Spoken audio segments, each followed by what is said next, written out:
કતલખાનાની રાજનીતિ, જી હા, ચૂંટણી આવી અને હવે કેવા કેવા પ્રકારની રાજનીતિ શરૂ થઈ ચૂકી છે એ જાણજો અને સમજજો.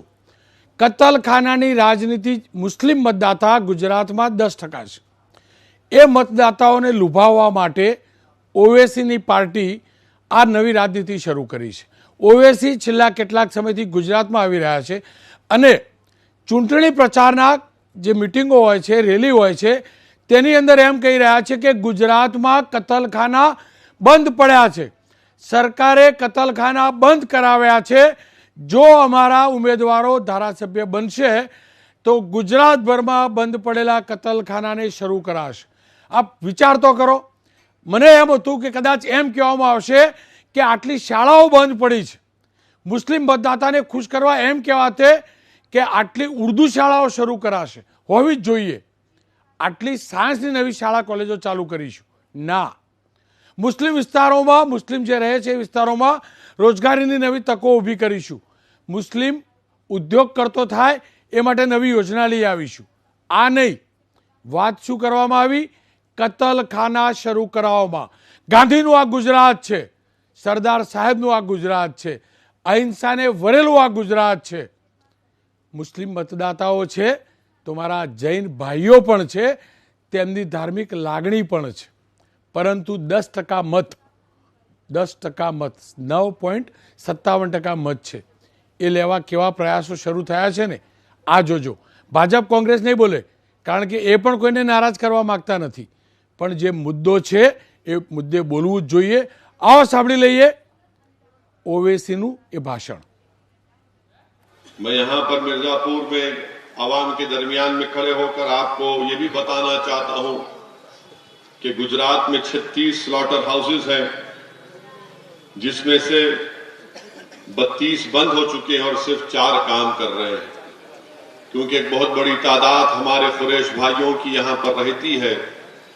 मैं आपको इस बात का तयख्खुन दे रहा हूँ कि आप आने वाले असेंबली और विधानसभा के चुनाव में साबिर भाई साहब को अपना वोट देकर कामयाब करिए. आपका स्लॉटर हाउस और आपके कारोबार के जो तकालीफ हैं, मैं आपसे वादा कर रहा हूं कि इंशाअल्लाह ताला जनाब साबिर भाई साहब हमारे कुरैश भाइयों के जो तकालीफ है वो जरूर उसको हल करेंगे. આ નિવેદન કેમ આવ્યું સમજવું જરૂરી છે. વિગત તમને આપી દઉં તો ગુજરાતમાં 9.67% મુસ્લિમ વસ્તી છે, આબાદી છે. 34 વિધાનસભા બેઠકો ઉપર મુસ્લિમ મતદાતાઓનો હિસ્સો 15%નો છે.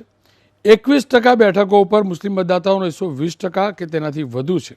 અને ઓવેસી, કોંગ્રેસ અને ઓવેસી આ બંને પાર્ટી એવી છે કે જેનાથી મોટા ભાગે લઘુમતી સમાજ એમની સાથે છે એવું માની લેવામાં આવે છે. કોણ કોની સાથે છે, મતદાન કઈ તરફ થાય છે કેવું મુશ્કેલ છે, પણ માની લેવામાં આવે છે. અને એટલે જ આ પ્રકારનું આ નિવેદન આવી રહ્યું છે. આ નિવેદનનો મતલબ સમજવો જરૂરી છે. એના કરતાં પણ વધુ રાજનીતિ કઈ દિશા તરફ જઈ રહી છે ને તે જાણવું ને સમજવું જરૂરી છે. ભાજપ હોય, કોંગ્રેસ હોય કે આપ હોય કે પછી આ પાર્ટી હોય, એ MIM હોય, તમામ લોકો કયા પ્રકારના મુદ્દા લઈને આવે છે એ સમજજો. એટલા જ માટે આ મુદ્દે ચર્ચા કરવી જરૂરી છે. મારી સાથે દાનિશભાઈ કુરેશી જોડાયા છે. AIMIMના પ્રવક્તા પણ છે, નેતા પણ છે. અનવર હુસેન શેખ અધ્યક્ષ છે સૂફી ઇસ્લામિક બોર્ડના, અને દેવનાથ બાપુ છે, ધર્મગુરુ છે. આપ ત્રણેયનું સ્વાગત છે. દાનિશભાઈ, મારે એ જ સમજવું છે કે સ્કૂલો બંધ થઈ ગઈ એ નથી કહેવાતું, સ્કૂલોમાં શિક્ષણ વધે એ નથી કહેવાતું, સ્લોટર હાઉસ બંધ થઈ ગયા એ કહેવાય છે. શું કારણ?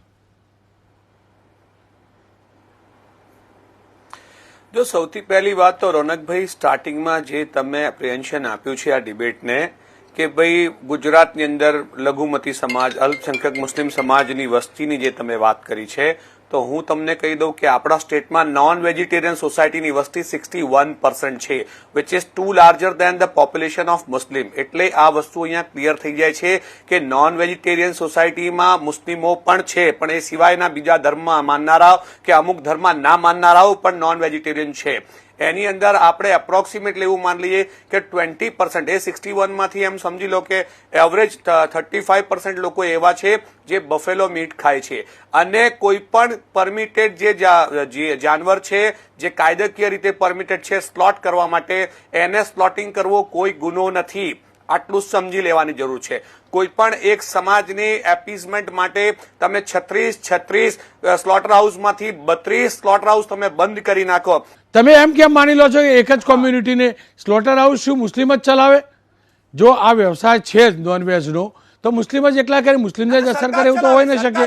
61% લોકો ખાતા હોય, આપ કહો છો 61% લોકો ખાતા હોય અને રોજગારીનો સવાલ હોય, તો આ ગેરકાયદેસર ચાલે છે એનું શું? એના વિશે કેમ નથી બોલતા કે ગેરકાયદેસર ચાલે છે, બંધ કરો? હું એની પર જવાબ આપું. હું એની પર પણ જવાબ આપું આપને. જો સરકારી આંકડા પ્રમાણે, ખરેખર તો સરકારી આંકડાના જે પરમિશન છે એના પ્રમાણે પર ડે 30,000 kg નું સ્લોટિંગ થવું જોઈએ, પણ 32 બંધ છે એટલે થતું નથી. પણ પ્રોબ્લેમ શું થાય છે કે કન્ઝમ્પશન તો આનાથી કઈ જ ઘણું વધારે છે, પણ છતાં પણ આપણે સરકારી આંકડા ઉપર માની લઈએ તો રોજના સરકારી આંકડા પ્રમાણે 23,000 kg ની ખપત ઓછી છે, એટલે એવરેજ પર કેજી 50 રૂપિયા કરપ્શન તમે ગણો તો રોજના કમસે કમ 12 થી 15 લાખ રૂપિયાનું કરપ્શન થાય છે. એટલે અમે તો કરપ્શન વિરોધ કરી રહ્યા છીએ કે કાયદેસરના સરકારી permitted hygienic slaughter house complete કરીને ત્યાં સ્લોટિંગ કરો, અને જે કન્ઝમ્પશન હોય એ પ્રમાણે ત્યાં તમે વધઘટ જે કંઈ કરવી હોય કરો. દાનિશભાઈ, કમસે કમ લઘુમતી સમાજ માટે નવી શાળાઓની વાત કરવાની હતી. બહુ બધા મુદ્દા છે. લઘુમતી સમાજને અન્યાય થતો એવા બહુ બધા મુદ્દા હશે, એમાં શિક્ષણ લાવાય એવા બહુ મુદ્દા હશે, ટેકનોલોજી સાથેનું શિક્ષણ એવા બહુ મુદ્દા હશે કે ભાઈ અમદાવાદના આ વિસ્તારની અંદર જમાલપુર ખાડિયામાં આ સ્કૂલની જરૂર છે, બહુ મુદ્દા હશે. ખેર, મારી સાથે દેવનાથ બાપુ જોડાયા. દેવનાથ બાપુ, જુઓ, આપણે ગુજરાતમાં મને તો એવું હતું કે ભાઈ આ બધું આપણે ધીમે ધીમે માંસાહાર ઓછો કરી અને ઓર્ગેનિક શાકાહાર તરફ જઈ રહ્યા છીએ, પણ આ તો સ્લોટર હાઉસની માગ થઈ રહી, અને 61%, દાનિશભાઈ કે 61% લોકો નોનવેજ ખાય છે, તો આ બધો માંસાહાર શાકાહારનો પ્રચાર ગયો ક્યાં તમારા બધાનો? રોનકભાઈ, આપણે ત્યાં કહેવત છે, અહીંયા હોય એ હોઠે આવે છે. આ એમના સંસ્કારો બોલે છે કે સમાજ માટે શું કરવા માંગે છે અને કેવી સમાજની રચના કરવા માંગે છે, એમના વિચારથી વ્યક્ત થયો છે. એ સત્ય છે કે માણસના એના અંદરના બધો હોય છે. આપણે જેમ વાત કરી, ચોક્કસપણે સમાજને આગળ લાવવા માટે, સમાજને ડેવલપ માટે કોઈ સારી શાળાનો કે સારા દવાખાનાનો, અન્ય પણ એવી ઘણી એક્ટિવિટી છે કે એનો ડેવલપની વાત થઈ હોત તો સારો હતો. હવે એ એમ કહે છે કે ભાઈ અમારા તો આ બધા મટન ખાઈને જીવે છે. ભાઈ એ 61% વાત કરે છે, તો શું આ આખો ગુજરાતની આખી જનતા આપ કહો છો તો એને 61% ક્યાં પહોંચે છે? રોનકભાઈ, આ શું છે? આ પોતાની મનગઢત વાંચો છે. એમના સંસ્કારો છે એ સમાજનો કેવો ડેવલપ કરવા માંગે છે, અને આ લોકો ખાલી ટીવી પૂરતા હોય છે, અને જયારે ટેબલ આવે ઉપર બેસે છે ત્યારે જ ખાલી સંવિધાનની વાતો કરતા હોય છે. હકીકતમાં એમની માનસિકતા બીજી. આ સરિયા કાયદે વાળા માણસો છે, એ સરિયા કાયદેને માનવા વાળા માણસો છે. હકીકત ભારતીય સંવિધાનમાં આ લોકોને જરાય વિશ્વાસ નથી. આ લોકો ખાલી ઉપર પૂરતી વાતો કરે છે, અને આ દેશની અંદર 80% બહુસંખ્યક સમાજ હિન્દુ સમાજ છે. હું નોનવેજ નથી ખાતો, ઘણો બધો હિન્દુ સમાજ નોનવેજ નથી ખાતો, તો શું તમે એને ઉપર થોપવા માંગો છો, એ ચાલુ કરવા માંગો છો? અરે અમને નથી ગમતો. દેશનો બહુસંખ્યક સમાજ છે એ ચીજથી વિરોધમાં છે. શું તમે જબરદસ્તી કરવા માંગો છો? અને આવી જબરદસ્તી, આ દેશ લોકશાહી છે, તમારા સરિયા પ્રમાણે નહીં ચાલે. જે દેશમાં ચાલતો હશે એ જ ચાલવાનો છે.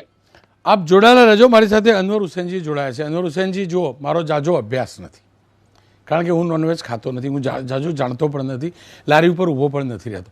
એક્ઝેક્ટલી છે શું? 60% લોકો નોનવેજ ખાતા થઈ ગયા. નોનવેજ પાપ નહીં હોય, હિન્દુ શાસ્ત્ર પ્રમાણે છે, નોર્મલ કોર્સમાં નહીં હોય, અને એ પણ આહાર છે. પણ તમે માનો છો કે સ્લોટર હાઉસ શરૂ કરવાની માગ, એક્ઝેક્ટલી તમારું આકલન શું કહે છે? આ જે અત્યારે જે ઓવૈસી સાહેબે જે ગઈકાલે જે મધપૂડો છેડ્યો, હું સમગ્ર મુસ્લિમ સમાજને આવરીને આખી વાત કરીશ કે મુસ્લિમ સમાજ અને જે વિસ્તારમાં જે એમણે જે કાલે સભા કરી, એ વિસ્તાર જે પર્ટિક્યુલર જે વિસ્તાર છે એમાં આખા અમદાવાદમાં સૌથી વધારે તવા ફ્રાય અને મટન ફ્રાયના સૌથી વધારે બિઝનેસ જે છે એ ત્યાં છે. જેટલા પણ લોકો જે માંસાહારીઓ જે છે એ આરોગ્ય છે, રોટી, કપડાં અને મકાન બધાને પોતપોતાનો હક છે, બંધારણે અધિકાર આપ્યો છે, એમાં હું ના પાડી શકું. પણ જે કતલખાનાની વાત આવે છે કે કતલખાનાને અમે ચાલુ કરીશું, તો ભાઈ તમારી પાસે જે સિવિક ઇસ્યુ જે છે, નાલી, પાણી અને રસ્તા, એ રસ્તાની જે વિકાસની વાત જે કરો છો એ વિકાસની વાત ક્યાં જતી રહી? આવા મુદ્દા કેમ તમે છંછેડી રહ્યા છો કે જેનાથી લોકોની સંવેદનાઓ અને લોકોની લાગણીને ઉશ્કેરી શકાય? હાલમાં જ આ જે MIM જે છે એમના કોર્પોરેટરો અમદાવાદ શહેરની અંદર પણ 7થી વધુ કે 7 જેટલા કોર્પોરેટરો છે. તો એ સિવિક ઇસ્યુ છે અને સિવિક ઇસ્યુના મુદ્દાને સ્ટેટ લેવલે લઈ જવા માટે માત્ર 2 ધારાસભ્ય સપોઝ માની લો કે એમના જો ચૂંટાઈને આવી પણ જાય તો રાજ્ય સ્તરે શું કરી શકવાના છે? રહી વાત બીજી વાત કે ગુજરાત હાઈકોર્ટમાં એક પિટિશન ડીસાના એક અરજદારે કરી કે સમગ્ર ગુજરાતમાં ગેરકાયદેસર કતલખાનાઓ ચાલી રહ્યા છે અને એ કતલખાનાની અંદર કોઈપણ જાતનું હાઇજેનિક ફૂડ જે છે એ મળી શકતું નથી. એટલે આવા કતલખાનાનું સર્વે થાય અને સ્ટેટની જે એનિમલ હસબન્ડરી ડિપાર્ટમેન્ટ તરફથી જે કંઈ જવાબદારીઓ જે છે એ ફિક્સ કરવામાં આવે. તો આવા સંજોગોની અંદર એમણે સૌથી મોટી વસ્તુ આ કરવી જોઈએ કે જે વિસ્તારમાં અત્યારે જે ચૂંટણી લડવા માટે જે સભાઓ કરી રહ્યા છે ત્યાં સૌથી મોટું વિષય જે છે અત્યારે એ મકાનનો છે. એમના જ વિસ્તારોની અંદર જે અશાંત ધારાની અંદર જે આખો વિસ્તાર જે છે આખા ગુજરાતમાં ડે બાય ડે અત્યારે આ વસ્તુ થઈ રહી છે. તો એવા સંજોગોમાં આની ઉપર આ બહુ જ એની રીતે ચૂપ છે, આ વિષય પર બોલતા નથી. તમામ લોકો અત્યારે જે છે એ રહેવા માટે જે મકાનની વ્યવસ્થા જે છે પ્રાથમિક વ્યવસ્થા છે, પ્રાથમિક જરૂરિયાતો છે, એ જરૂરિયાતો પણ સંતોષાઈ નહીં રહી, જેના કારણે ત્યાંના કેટલાક સ્થાનિક બિલ્ડરો જે છે એ લોકલ બિલ્ડરો ડે બાય ડે માલામાલ થઈ રહ્યા છે. અને આ જ માલામાલ થયેલા બિલ્ડરોમાં ત્યાંના સ્થાનિક ધારાસભ્ય પણ છે. તો આવા વિષયો જે છે એ માત્ર એક તરકટ ગણી શકાય કે આ લોકોને માત્ર વોટ લેવા છે અને સૈદ્ધાંતિક રીતે ખાલી એ લોકોને ખાલી બોલવું છે. બાકી આ વિષયના કારણે સામેથી કેટલું એનો વિરોધ આવશે અને કેટલું એની સામેનું એ આવશે. દરેક સમાજની પોતાની લાગણીઓ છે, પોતાની ભાવનાઓ છે. તો આવા સંજોગોમાં આવા મુદ્દા જે છે મારા હિસાબે આનાથી બચવું જોઈએ. અને રોટી, કપડાં, મકાન અમે સ્પષ્ટ માનીએ છીએ કે દરેકનો મૂળભૂત અધિકાર છે પોતપોતાની રીતે એ શું ખાય છે, શું પીએ છે એ એના વિષય પર નથી જતા, પણ એટલીસ્ટ તમારી પાસે એનું હાઇજેનિક ફૂડ હોવું જોઈએ. જી દાનેશભાઈ, જુઓ બહુ બધા મુદ્દા છે જે પ્રકારે અનવરભાઈએ કહ્યું, બહુ બધા મુદ્દા છે. રહેઠાણનો પણ મુદ્દો છે, અસાનધારોનો મુદ્દો પણ છે. આ બધા મુદ્દા અથવા તો પ્રાથમિક બેઝિક સુવિધાઓને લઈ મુસ્લિમ સમાજ હોય કે અન્ય કોઈ પણ સમાજ, એના જે આર્થિક રીતે પછાત લોકો છે, સામાજિક રીતે પછાત છે, એમની બહુ બધી સમસ્યા છે.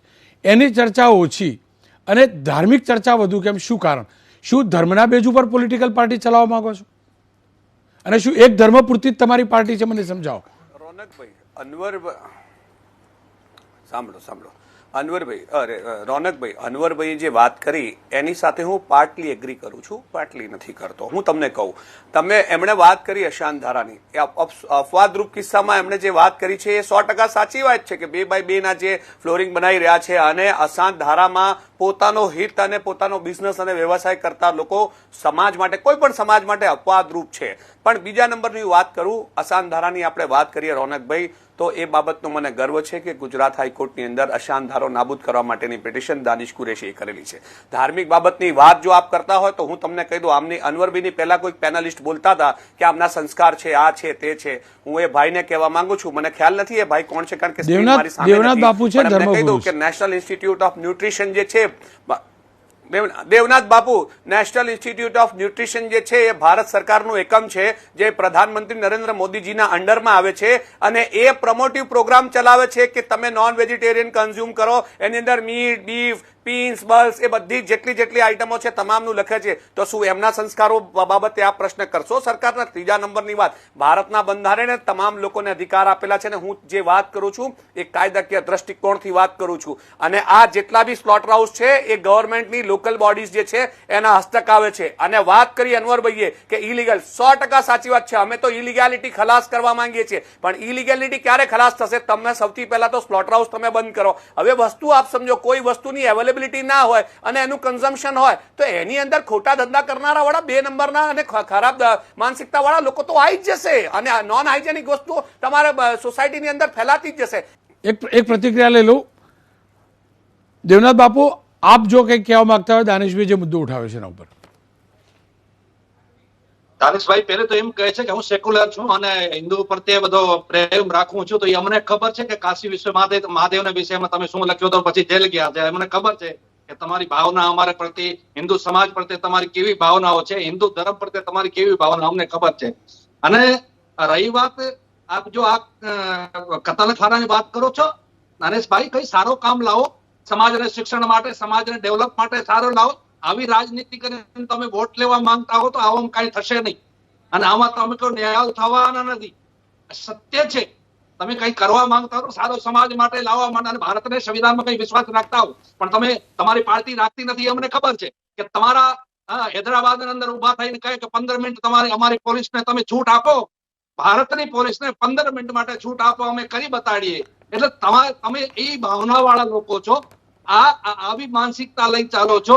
એટલે તમે સંવિધાનની વાત કરો, ધર્મ ભાઈચારાની વાત કરો, એટલે તમારા ભાડામાં તો કોઈ દિવસ બિલકુલ શોભતી નથી. જી અનવર હુસેનજી, તમારી જોડેથી જાણવું છે, આ રાજનીતિ કઈ તરફ જઈ રહી છે? કોઈ એક પક્ષ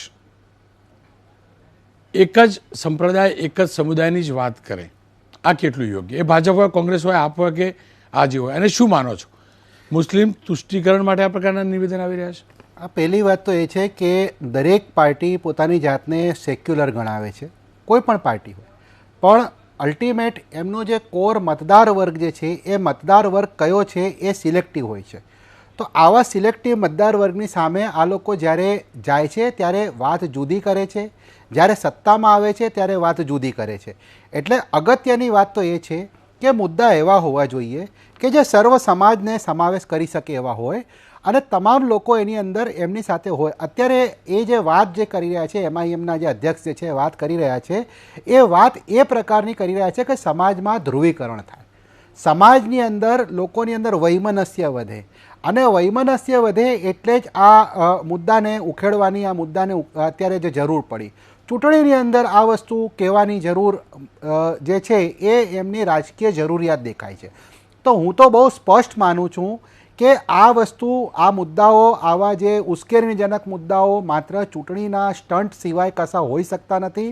કારણ કે સૌથી અગત્યની વાત એ છે કે જે ચૂંટણી લડવા માટે જે અત્યારે નીકળ્યા છે, એટલે એમની પાસે એનો મતલબ એ થયો કે મુદ્દાનો કોઈ મુદ્દો નથી રહ્યો, વિકાસનો કોઈ મુદ્દો નથી, ડેવલપમેન્ટનો કોઈ મુદ્દો નથી, એજ્યુકેશનનો કોઈ મુદ્દો નથી. આજે એમના વિસ્તારો જે મુસ્લિમ વિસ્તારો જે છે, માત્ર મુસ્લિમ કરીને જે ગાણું ગાય છે, પણ મુસ્લિમ વિસ્તારોની અંદર જે તમામ ગામડાઓમાં જે રહેતો જે વર્ગ જે છે, એ વર્ગ અત્યારે કેવી પરિસ્થિતિમાં અનુભવી રહ્યો છે. અત્યારે તો સેફ ઝોનમાં રહીને આ વાત કરી રહ્યા છે. સેફ ઝોનમાં જે મુસ્લિમ લત્તાઓ જે છે, મોટા મોટા લત્તાઓ છે, ત્યાં બેસીને વાત કરવી બહુ આસાન ગણાય છે, પણ જે જગ્યાએ જે ગામડાઓની અંદર જે બિલકુલ અલ્પસંખ્યકો પણ અલ્પસંખ્યકોમાં છે, એ વિસ્તારોની અંદર શું પરિસ્થિતિ હોય છે એ વિસ્તારમાં એ લોકોને એમનું જ્ઞાન નથી. જી અંદરભાઈ, સમયનો અભાવ છે, પ્રતિક્રિયા લેવું. દાનિશભાઈ, બિન સાંપ્રદાયિક દેશમાં માત્ર ને માત્ર સાંપ્રદાયિકતાની વાત કરવી કેટલી યોગ્ય? બીજેપી કરતી હોય, તમે આ મુદ્દો ઉઠાવો છો, તો પછી ઓવેસીમાં એમાં ફરક શું રહ્યો? રોનકભાઈ, સૌથી પહેલા તો આ એલિગેશન જ ખોટો છે કે આ મુદ્દો કોમ્યુનલ છે. મેં તમને પહેલા પણ કીધું કે જો તમે એક વર્ગ, એક ધર્મની વાત કરતા હોય તો મને એક આંકડો બતાવી દો જેનો 61% રેશિયો હોય ગુજરાતમાં. 61% કોઈ એક જાતિ, એક ધર્મ, એક પંથ, એક વર્ગમાં માનનારું કોઈ પોપ્યુલેશન પર્સન્ટેજ નથી. 61% લોકો છે. દેટ મીન્સ કે એની અંદર જાત જાતના લોકો છે, ધર્મમાં માનનારા લોકો હશે, ને કદાચ અમુક લોકો એવા પણ હશે જે કોઈ ધર્મમાં નહીં પણ માનતા હોય. એટલે હું તમને એમ કહું છું કે આ સેક્યુલર મુદ્દો જ છે. બીજા નંબરની વાત વાત હું તમને કહું છું કે સરકારની જે બંધારણીય જવાબદારી છે, નૈતિક જવાબદારી છે, આ તમામ સ્લોટર હાઉસને ચાલુ રાખી અને હાઇજેનિક રાખવાના. તો હાઇજેનિક રાખવું તો એક જગ્યા, ઇન્સ્ટેડ ઓફ એને ક્લોઝ કરી અને પછી અનવરભાઈ જેવા કે દેવનાથ બાપુ જેવા સમાજના જાણીતા ચહેરાઓ આ રીતની આઈને વાત કરે કે ઉશ્કેરણીજનક. અરે ભાઈ, બંધારણ રીતે અધિકાર માંગવું ઉશ્કેરણીજનક લાગે છે આપને? આ તો બહુ જ અપવાદરૂપ કહેવાય ભાઈ. કારણ કે બંધારણે મારી વાત સાંભળો, સવાલ એ છે કે બહુ બધું છે રાઈટ ટુ ફૂડ. સવાલ મને કમ્પ્લીટ કરી લેવા દો રોનકભાઈ, મને કમ્પ્લીટ કરી લેવા દો. 10 સેકન્ડ રોનકભાઈ, 10 સેકન્ડ. મારી ફૂડ હેબિટ જે છે એ હું રોનકભાઈના આધારે કેમ નક્કી કરું ભાઈ? હું તમને નથી કહેતો કે તમે નોનવેજ ખાવ તો તમે મને મારી પર પણ રોનકભાઈના સેન્ટિમેન્ટનો તો આદર કરો ને. તમે એવું કરી શકો? રોનકભાઈના સેન્ટિમેન્ટનો તો આદર કરીએ ને કરી શકો. આપણે રોનકભાઈના સેન્ટિમેન્ટનો તો આદર કરીએ ને. 100% આધાર કરીએ તો અમે તો સરકારને કહીએ છીએ. અમે રોનકભાઈને નથી કહેતા હું કે તો તમે નાગરિક તરીકે ગુજરખાનામાં આવો કે તમે એને ચાલુ કરાવો. પણ સરકાર તો ધર્મનિરપેક્ષ છે, સરકારનો કોઈ ધર્મ નથી અને સરકારની બંધારણીય જવાબદારી છે સ્લોટર હાઉસ હાઇજેનિક રાખવા અને ચાલુ રાખવા. લોકોની ફૂડ કન્ઝમ્પશન છે એને ફૂલફિલ કરવી. ખેર, આપ તમામનો ખૂબ ખૂબ આભાર. મારો પ્રયાસ હતો જે મુદ્દા ચાલી રહ્યા છે, જે ચર્ચાઈ રહ્યા છે તેના ઉપર પ્રકાશ મારો. પરંતુ હકીકત એ છે માત્ર કતલખાના જ નહીં, આપણા રાજનેતાઓએ સાચી ચૂંટણી પદ્ધતિનું કતલ કરવાનો પ્રયાસ કર્યો છે. આ જ મુદ્દો નહીં, અનેક મુદ્દે. અને દુઃખ એ વાતનું જ છે, સાચી જરૂરિયાતો શું છે એની ચર્ચાની ચિંતા ઓછી અને કતલખાના સહિતના અનેક ધાર્મિક ઉશ્કેરણીના મુદ્દાઓ વધુ આ ચૂંટણીમાં સાંભળવા જોવા મળે છે. આ સૌથી મોટું દર્દ છે.